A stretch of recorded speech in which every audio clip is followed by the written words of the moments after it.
So I'm here with Garry. Garry looks after our Sutton and Merton office. Do you want to start by just saying how long you've been with the business and what attracted you to No Letting Go in the first place, Garry? I started in June 2015, and what attracted me to the business was I'm actually a landlord in my own right, and when I got my first few rental properties, a friend of mine said, "You really ought to have an inventory done," and I said, "What's an inventory?" I had no clue. And he said, "I know this really good company that I've used before called No Letting Go." Because I come from a sort of marketing PR background, I thought, that's a cool name. Didn't think anything more of it at the time. And I saw how straightforward it was, and I saw the quality of the reports. And at the end of that process, I thought, do you know what? It might not be a bad idea if I bought a franchise, because I discovered it was a franchise business. And I looked and my area was available, and I was looking for a new business opportunity. So I sort of jumped in with both feet, really. So now that obviously you've been running the business for a little while, what is it like to run your own business?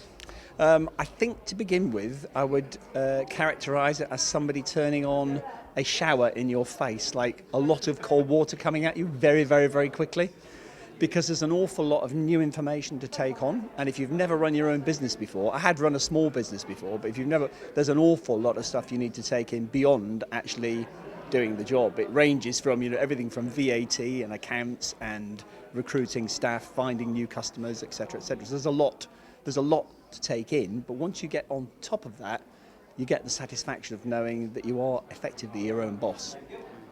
There's no corporate hierarchy, there's no corporate politics, none of that goes on. So coming from a corporate background, I find that quite attractive.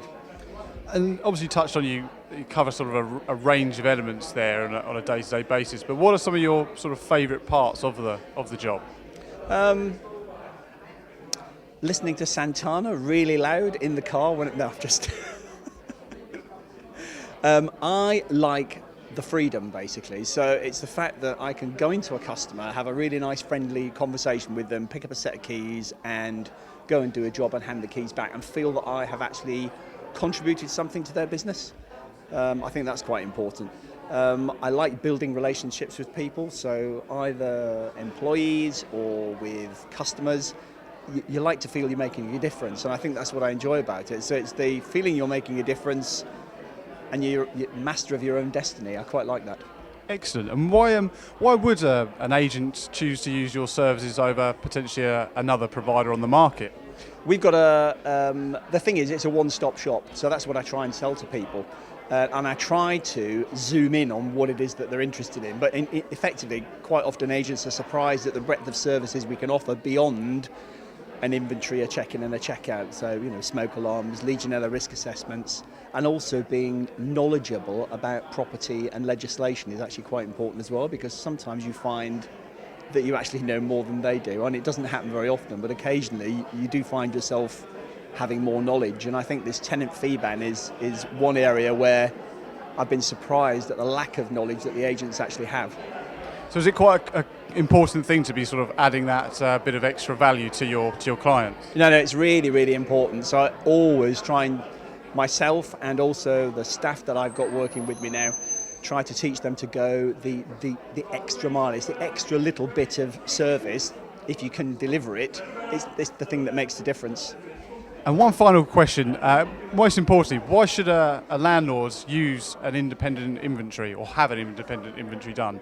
Oh, well, I'm a landlord myself, and I can give you a very good example of why you need an inventory, because I had a tenant that left and I absolutely wrecked the property.